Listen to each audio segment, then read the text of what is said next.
திமுக ஆட்சியில் இருந்த பொழுது தாவேகா நடத்தக்கூடிய பொதுக்கூட்டங்களுக்கு கூட அனுமதி மறுக்கப்பட்டது. அப்போ கருத்து சுதந்திரம் பாதிக்கப்படுவது, எங்களை இவங்க எங்களை பார்த்து அச்சப்படுகிறார்கள், இது ஜனநாயக நாடு இல்லை அப்படின்னு சொல்லி எல்லாம் பொங்கி எழுந்தார்கள். இப்போ தாவேகா ஆட்சிக்கு கிட்டத்தட்ட இப்போ 2 மாசம் ஆக போகிறது. இதுல முதல் முறையாக மாரிதாஸ் அப்படிங்கக்கூடிய பிரபல யூடியூபர் கைது செய்யப்பட்டிருக்கிறார். இவர் தொடர்ந்து எல்லா ஆட்சியிலையுமே இவர் தொடர்ந்து நடைபெறக்கூடிய அந்த ஊழல்களை தைரியமாக மக்களுக்கு எடுத்து சொல்லக்கூடியவர். திமுக ஆட்சியிலையும் அப்படிதான் அவர் எல்லாரையும் எதிர்த்து பேசிட்டு இருந்தாரு, உண்மையை உலகத்துக்கு கொண்டு வந்தாரு.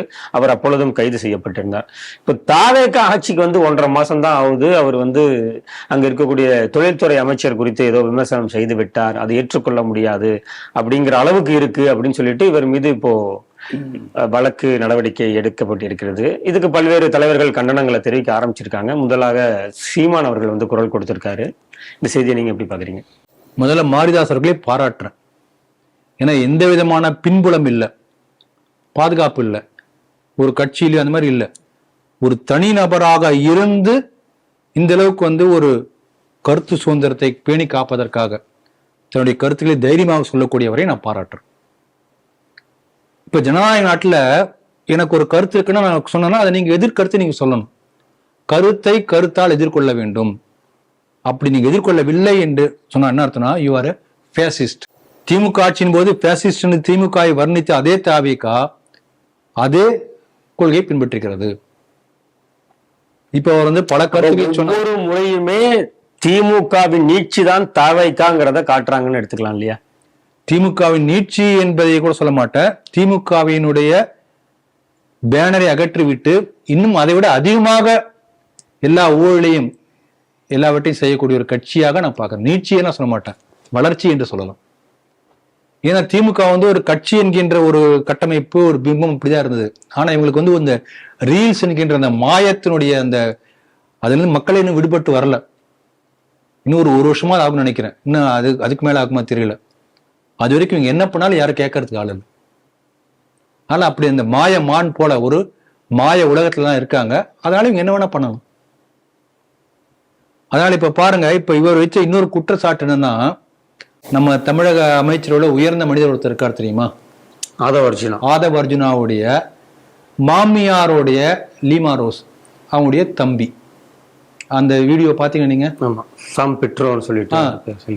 அவர் தலைமறைவா இருக்கார், பல ஆண்டுகளாக தலைமறைவா இருக்காரு.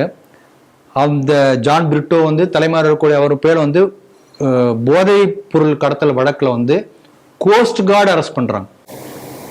கோஸ்ட் கார்டு எஃப்ஐஆர் அரெஸ்ட் பண்ணல, எஃப்ஐஆர் கொடுத்துருக்காங்க.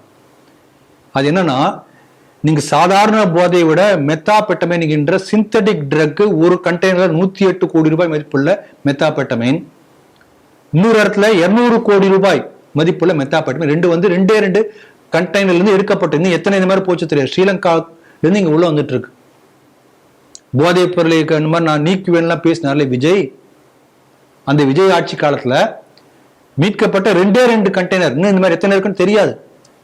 2ஐயும் பார்த்தோம்னா கோஸ்ட் கார்டு முடிவு பண்ணி இதுக்கு லிங்க் யாருன்னா ஜான் பிரிட்டோ தான் பின்னணியில இருக்காங்க அப்படின்னு எஃப்ஐஆர் போட்டிருக்காங்க. அப்ப இந்த வெளிநாட்டுல இருந்து சட்டவிரோதமாக பணப்பரிமாற்றம் இருந்தா இடி அப்பதான் உள்ள நுழைய முடியும், அவன் டைரக்டா போக முடியாது. அப்ப இடி உடனே இவங்களை என்கொயரி பண்ண வந்திருக்காங்க. இப்ப என்ன கேட்கறாங்கன்னா, இவர் கேள்வி கேட்கிறார், உங்களுடைய மாமியாருடைய தம்பிக்கு மேல இந்த மாதிரி குற்றச்சாட்டு வந்திருக்கிறது, உங்களுக்கு தொடர்பு இருக்கிறதா? கேட்கலாம் இல்லையா? யாருக்குன்னு யாருன்னு கேட்கலாமே. இவர் என்ன சொன்ன, தொடர்பு இல்லைன்னு சொல்லிட்டு போனோம். அதை விட்டுட்டு அரெஸ்ட் பண்ண என்ன அர்த்தம்? உனக்கு அதுக்கு சம்பந்தம் இருக்குன்னு அர்த்தம் இல்லைங்களா? ஆகவே இவங்க நிச்சயமா தூய சக்தி இல்லை. நிச்சயமாக இவங்க ஒரு பெரிய பெரிய தீய சக்தியாக தான் இருக்க முடியும். பொதுமக்களை ஏமாற்றி இருக்கிறார்கள். போதையை ஒழிப்பா சொன்னாங்க, போதை மருந்து கடத்தல் வந்திருக்கு. சாதாரண கடத்தலை விட மிக மோசமான சரக்கு இந்த மெத்தாபெட்டமைன். ஏன்னா சாதாரண சரக்கு நீங்க அடிச்சா கூட உங்களுக்கு தெரிஞ்சிடும், இது தெரியாது. அப்புறம் ரொம்ப விலை கம்மி, சர்வசாதாரண விலை கிடைக்கும், நீங்க பிடிக்கவே முடியாது. ஒரு இளைஞர் மெத்தாபெட்டமைன் இந்த மாதிரி போட சிந்தட்டிக் ட்ரக் அடிமையாயிட்டான்னா அவ்வளவுதான், முடிஞ்சது கதை. திருப்பி அதுக்காக 10 ரூபா 20 ரூபா 30 ரூபா 100 ரூபா அவ்வளவுதான் செலவு பண்ணுவான், போட்டே இருப்பான். அவனுடைய டோட்டல் எனர்ஜி, திங்கிங் எல்லாம் போயிடும். கூடிய விரைவில் அடிமையாகி அப்புறம் வந்து ரொம்ப அல்பாயுஸ்ல இறந்து போயிடுவோம், அல்லது அல்பாயுஸ்லேயே வந்து ஒரு எதுக்கும் பயன்படாத ஜனமா மாறிடும் 30 வயசுல. அப்படி மனிதர்களை, நாட்டை நாசப்படுத்தக்கூடிய ஒரு ட்ரக்கை, இவ்வளவு மோசமான ஒரு ட்ரக், அதை வந்து கடத்தல் பண்ணுவதற்கு உடந்தையா இருக்கக்கூடியவர் உங்களுடைய மாமியாருடைய தம்பியா? கேள்வி எழுப்புறாரு, கேள்வி கேட்கிறாரு. யாருக்கு சந்தேகம் வரும்? இல்லப்பா அந்த மாமியார் தம்பிக்கு எனக்கு சம்பந்தம் இல்லைன்னு சொல்லிட்டு போங்க. அப்ப இவங்க எல்லாம் போலியான ஆட்கள் இல்லைங்களா? இவங்களுக்கு கருத்து சுதந்திரத்துக்கு சம்பந்தமே கிடையாது. சுவாமி விவேகானந்தர் ஒரு அருமையான ஒரு இது சொல்லுவார், ஒரு அனெக்டோட் ஒன்று சொல்லுவார். விவேகானந்தர் கம்ப்ளீட் ஒர்க்ஸ் இருக்கும், படிச்சு பாருங்க. சந்தர்ப்பம் வரும் வரை எல்லாரும் வந்து வீரன் தான். புலி வரும், இதே எப்படியா சொல்லுவார், புலி வரும் வரை எல்லாரையும் வீரன் தான். ஒரு உண்மையிலே ஒரு புலி நேர்ல வந்தாதான் யார் வீரன் யார் கோயின் அப்பதான் தெரியும்.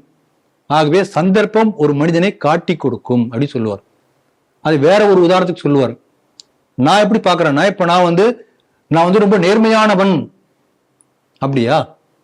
என் கையில 1 கோடி ரூபாய் காசை கொண்டு வந்து கொடுத்துட்டு அதுல இருந்து நான் 1 ரூபாய் எடுக்காம இருந்தாதான் நான் நேர்மையானவன். என் கையில காசே கிடையாது, நேர்மையான சொல்லி என்ன பிரயோஜனம் இல்லைங்களா? அப்போ உன்னை பதவியில உட்கார வைக்கும் போது நீ யார் என்பதை நீ தெரியப்படுத்தினா நீ நேர்மையானவன் அர்த்தம். அப்போ வந்து எலெக்ஷன் மேல தூய சக்தி தீய சக்தி அப்படின்னு வசனம் பேசினீங்க. இப்ப என்ன சக்தி? பராசக்தியா? ஓம் சக்தியா? ஆகவே நீங்கள் யார் என்பதை உங்கள் செயல் மூலம் நீங்கள் காட்டிவிட்டீர்கள். அதனால தெளிவா சொல்றேன், இந்த இது வந்து திமுகவுக்கு எந்த விதமான வித்தியாசமும் இல்லை.